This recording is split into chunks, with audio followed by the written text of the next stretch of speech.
Hello दोस्तों, my name is Virendra and welcome to my YouTube channel syllabus educator commerce में। दोस्तों, तो आज हम लोग पढ़ने वाले हैं कक्षा 12वीं का अध्याय 6 साझेदारी फर्म का समापन विघटन क्वेश्चन नंबर 9। तो क्वेश्चन नंबर 9 में जनरल प्रविष्टि बनाने के लिए बोला गया है और वसूली खाता भी हमें इसमें बनाना पड़ेगा। तो सबसे पहले मैं आप लोगों को बताना चाहूँगा कि वसूली खाता कैसे बनता है। तो उसका जो है प्रारूप सबसे पहले आपको मैं बताना चाहूँगा, उसके बाद फिर हम लोग जो है क्वेश्चन में जाएंगे। तो दोस्तों, आपके सामने देखिए स्क्रीन पर दिख रहा होगा वसूली खाते का प्रारूप। ठीक है, वसूली खाता कैसे बनता है उसका प्रारूप को पहले समझेंगे, क्योंकि अकाउंट्स में ऐसा है ना कि अगर आप लोगों का प्रारूप अगर कंठस्थ याद है तो आप लोग जो है क्वेश्चन को आसानी से बना सकते हैं। तो चलिए देखते हैं वसूली खाता का प्रारूप कैसे बनता है। तो वसूली खाता के प्रारूप में एक रहेगा विकलन, इधर रहेगा समाकलन, विवरण राशि, विवरण राशि। इसमें कर चाल क्रम रहेगा क्या, विवरण राशि, इधर विकलन और इधर समाकलन। चलिए देखते हैं विकलन साइड में क्या क्या आएगा और समाकलन साइड में क्या क्या। तो विकलन साइड में आएगा विविध संपत्तियाँ। ये आपका जो चिट्ठा दिया रहेगा क्वेश्चन में, पुराना जो चिट्ठा दिया रहेगा क्वेश्चन में, उस प्रश्न का जितना भी संपत्तियाँ रहेगा उसको हम लोग लिखेंगे। मतलब जो राइट साइड में जो लिखा रहेगा उसको हम लोग विकलन साइड, मतलब समाकलन साइड पर लिखा रहेगा उसको हम लोग विकलन साइड में लिखेंगे, और जो विकलन साइड में लिखा रहेगा उसको हम लोग समाकलन साइड में लिखेंगे। चलिए देखते हैं। अगर क्वेश्चन आपका दिया है तो क्वेश्चन में देखना, एक साइड दिया रहता है दायित्व राशि, संपत्तियाँ राशि करके दिया रहता है। तो जो संपत्तियाँ जो दिया रहता है उसी को हम लोग यहाँ लिखेंगे। जब सॉल्व करेंगे तो विविध संपत्तियाँ करके जो संपत्तियाँ दिया रहेगा उसको लिखेंगे। जैसे भवन हो गया, मशीनरी हो गया, फर्नीचर, स्टॉक, विनियोग या देनदार, ये जो है आपका क्वेश्चन में दिया रहेगा। उसी प्रकार दायित्व, इधर दायित्व दिया रहेगा उसको हम लोग किस में लिखेंगे, समाकलन साइड में, विविध दायित्व के नाम से। दायित्व में क्या क्या हो सकता है, बैंक अधिविकर्ष, लेनदार और ऋण, ये सारी चीज़ें जो है दायित्व में हो सकता है। उसके बाद आगे क्या करेंगे, विविध संपत्तियाँ लिख लेने के बाद, विविध दायित्व लिख लेने के बाद अब आ जाएंगे संयोजन में। जो क्वेश्चन में पुराना चिट्ठा दिया रहेगा उसके जस्ट नीचे में एक संयोजन और दिया रहेगा, जो लिखा रहेगा कि उन्होंने उक्त तिथि को फर्म का विघटन किया और संपत्तियों से इतना वसूल हुआ और इतना का हमने भुगतान किया। ये सारी चीज़ें जो है संयोजन में दिया रहता है, उसको हम लोग इन दोनों के बाद नीचे में लिखेंगे। तो कैसे लिखेंगे, बैंक या रोकड़ खाता से अब फिर जस्ट अपोजिट, अब हम लोग इधर जितना संपत्ति लिखे हैं ना, अब जो संयोजन में संपत्तियाँ दिया रहेगा उसको हम लोग इधर लिखेंगे। ठीक है, ध्यान देना क्या बोल रहा हूँ मैं। विविध संपत्ति ये तो पुराना चिट्ठा का हो गया।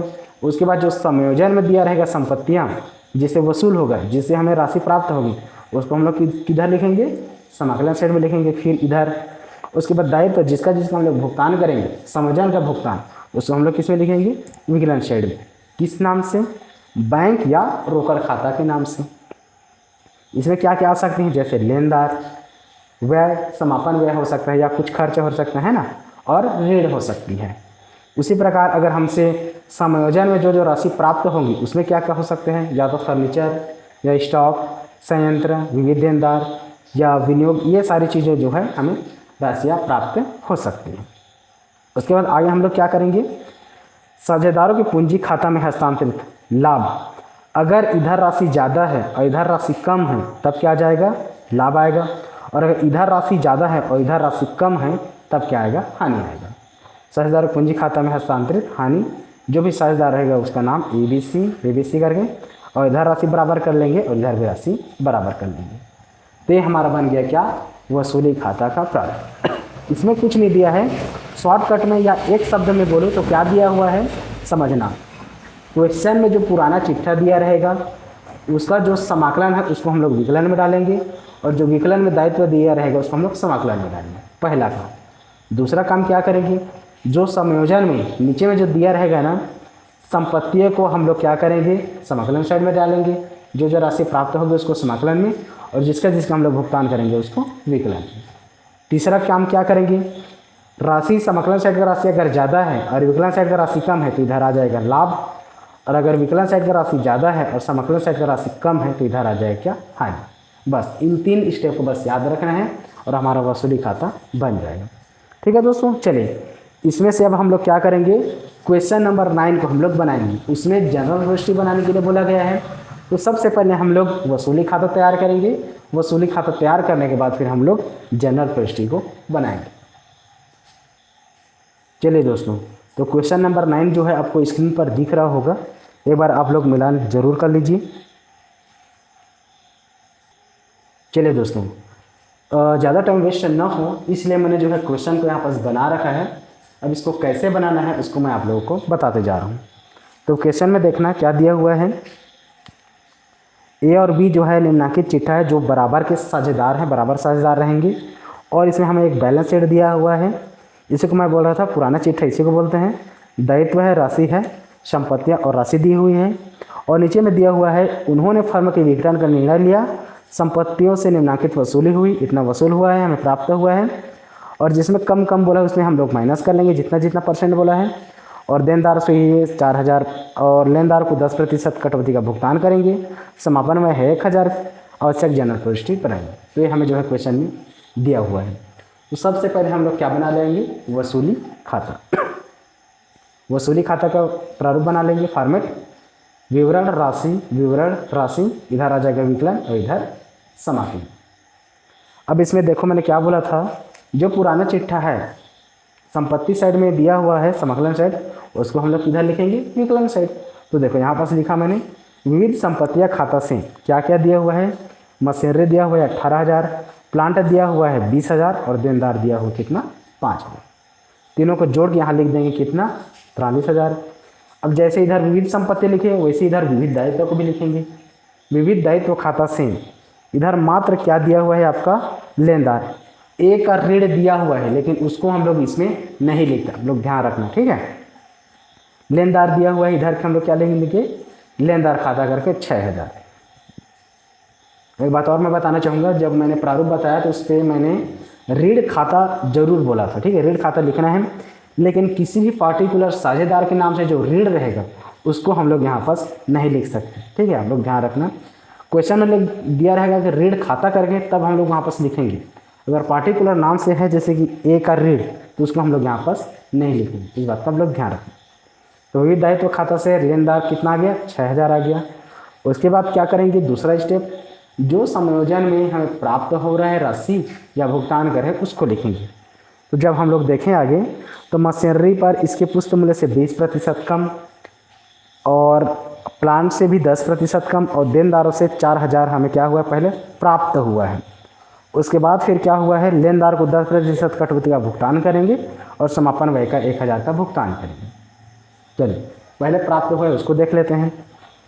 तो यहाँ पास बैंक खाता को, अब यहाँ पास एक और क्वेश्चन आएगा, यहाँ पास बैंक खाता ही क्यों लिखें, रोकड़ खाता भी तो लिख सकते हैं।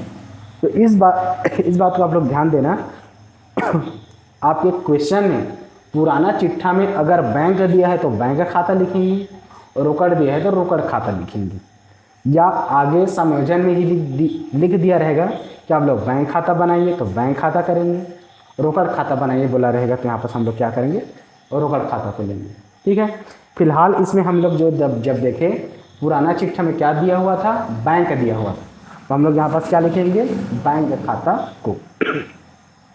मशीनरी 18,000 था, -20% कर देंगे, ठीक है। -20% में प्राप्त हुआ है, तो 18,000 में -20% के तो कितना आ गया 3600। 18,000 में 3600 को घटा देंगे तो 14,400 हमें मशीनरी से प्राप्त हुआ है। वैसे प्लांट का देखेंगे, प्लांट 20,000 था, 20,000 में 10% कम, 20,000 के 10% निकाले कितना आ गया 2,000। तो 20,000 में 2,000 घटा देंगे कितना आ जाएगा 18,000 इसमें मिला है प्लांट से। देनदार से कितना मिला है 4,000 मिला है। वैसे भुगतान क्या क्या हुआ है, लेनदार को 10% कटौती का भुगतान, इधर फिर लिख देंगे बैंक खाता से, पहला लेनदार था 6,000 का, अब 10% भुगतान कटौती होगा -10%, 6,000 का 10% कितना आ जाएगा 600। तो 6,000 में से 600 घटा दो कितना आ जाएगा 5400। समापन व्यय कितना है 1,000, समापन व्यय को लिख दिए 1,000। अब क्या करेंगे, समाकलन का योग करेंगे और विकलन साइड का योग करेंगे। जिधर राशि कम रहेगी तो समाकलन साइड की राशि क्या है, कम है, इसलिए इधर क्या गया, साझेदार के पूंजी खाता को हानि आ गया। पहला लिख देंगे ए के पूंजी खाता और दूसरा लिख देंगे बी के पूंजी खाता, ठीक है, इन दोनों में ही ट्रांसफर होगा। तो 49,400 में इतना को जब हम लोग घटाए तो कितना कमी हो गया, 7,000 का कमी था। तो 7,000 को यहाँ लिख देंगे और इस 7,000 को दोनों को बांट देंगे। किसमें बांटेंगे, देखो बराबर बराबर दिया था, स्टार्टिंग में लिखा था ए और बी का निम्नांकित चिट्ठा है जो कि बराबर के साझेदार हैं, इसलिए हम लोग 7,000 को बराबर बराबर बांट देंगे तो कितना आ जाएगा, 3500 और 3500। तो ये हमारा बन गया प्रश्न क्रमांक 9 का वसूली खाता। अब वो वसूली खाता तो तैयार हो गया, अब इसमें हमें क्या बनाना है, जनरल प्रविष्टि भी बनाना है। तो चलिए जनरल प्रविष्टि कैसे बनता है उसको भी बता देता हूँ। सबसे पहले हम लोग यहाँ पर जनरल प्रविष्टि का प्रारूप बना लेंगे। दिनांक, विवरण, खाता पृष्ठ, विकलन राशि और समाकलन राशि।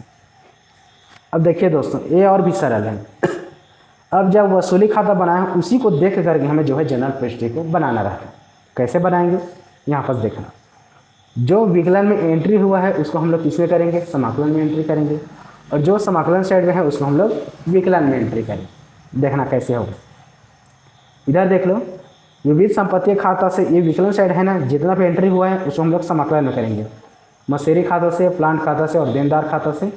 और विकलन में क्या ले देंगे, वसूली खाता, क्योंकि वसूली खाते से ही ले रहे हैं। ये विकलन में लिखा हुआ है, सबको हम लोग इसमें किए समाकलन में, और ऊपर में क्या कर दे, वसूली खाता को विकलन कर दिए। नरेशन में लिख देंगे सब पंक्तियों को वसूली खाते में हस्तांतरित किया गया।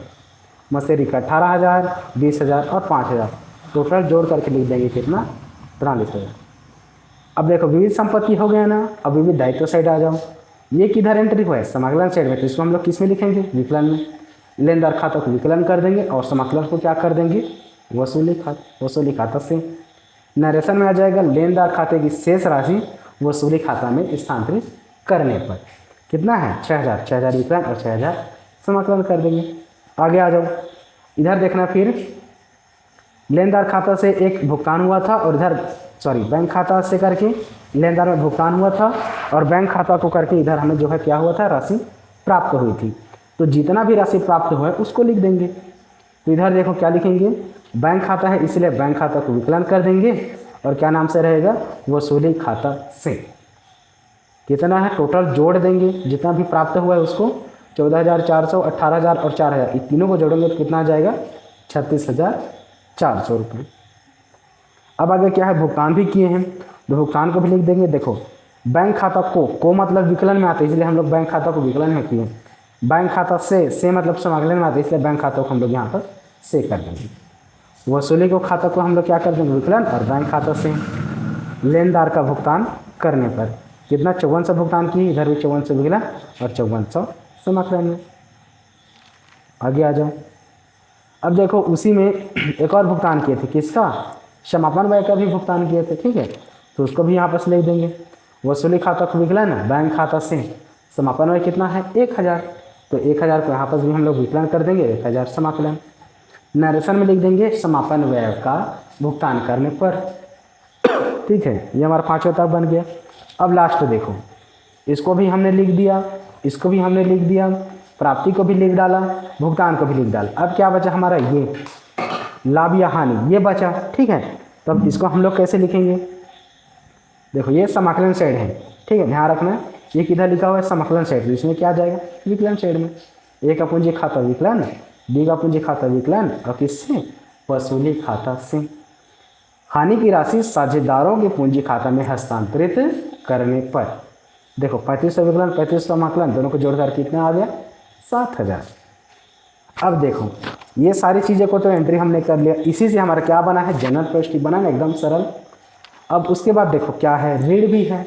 जब हम लोग पुराना जब चिट्ठा देखें तो उसमें हमारा क्या दिया था, ऋण दिया था, एक ऋण करके दिया था ना, वो किधर लिखा हुआ था, वो लिखा हुआ था विकलन में। तो हम लोग इसको क्या करेंगे, इसको भी हम लोग विकलन में लिख देंगे, किस नाम से, एक ऋण खाता को विकलन और बैंक खाता से, ठीक है, एक ऋण खाता को विकलन कर दिए और बैंक खाता से एक का ऋण भुगतान करने पर, एक का जो ऋण था उसका भुगतान करने पर कितना है, 8,000 विकलन और 8,000 समाकलन।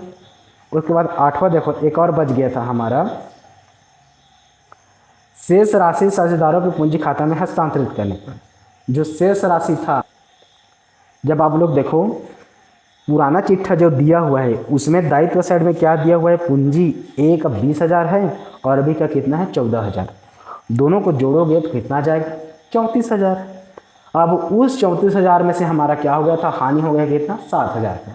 तो 34 में से 7,000 घटा दो, कितना आ गया 27,000। अब उस 27,000 को कैसे लिखना है उसको बता रहा हूँ। वो लिखेंगे ए के पूंजी खाता को विकलन, बी के पूंजी खाता को विकलन और बैंक खाता से शेष राशि साझेदार के पूंजी खाता में हस्तांतरित करने पर। ठीक है, 27,000, ये 27,000 कहाँ से समझ में आया, पुराने जो चिट्ठा दिया हुआ है क्वेश्चन का उसमें पूंजी साइड में ए का 20,000 और बी का 14,000, दोनों को जोड़े तो 34,000। उस 34,000 में ये 7,000 हमारा हानि हुआ था, उसको हम लोग माइनस कर दिए, कितना बचा 27,000। उसी 27,000 का हम लोग क्या करेंगे, बांटेंगे। तो दोस्तों देखो यहाँ पर जो 27,000 है उसको कैसे बांटना है उसको मैं बता रहा था। 27,000 को यहाँ पर बांटने के लिए क्या कर रहे होगे आप लोग, जो ए की पूंजी दिया हुआ है ना पुराना 20,000, उस 20,000 में इस 3500 को घटा दें, कितना आ जाएगा 16,500। वैसे बी का कितना है 14,000, 14,000 में इस 3500 को घटा दो, कितना आ जाएगा 10,500। तो ये आ गया 16,500, ये आ गया 10,500, दोनों के जोड़ करके यहाँ लिख दो कितना 27,000। ठीक है, लास्ट में योग कर लेना 1,33,800, 1,33,800। ये हमारा बन गया क्वेश्चन नंबर 9 का वसूली खाता और साथ में हमारा क्या बन गया, जनरल प्रविष्टियाँ। ठीक है दोस्तों, तो इसमें अगर किसी भी प्रकार का प्रॉब्लम होगा या दिक्कत होगी तो मुझे कमेंट करके जरूर बताएं, और अगर आप नए हो प्लीज़ चैनल को सब्सक्राइब करके जरूर बताएं।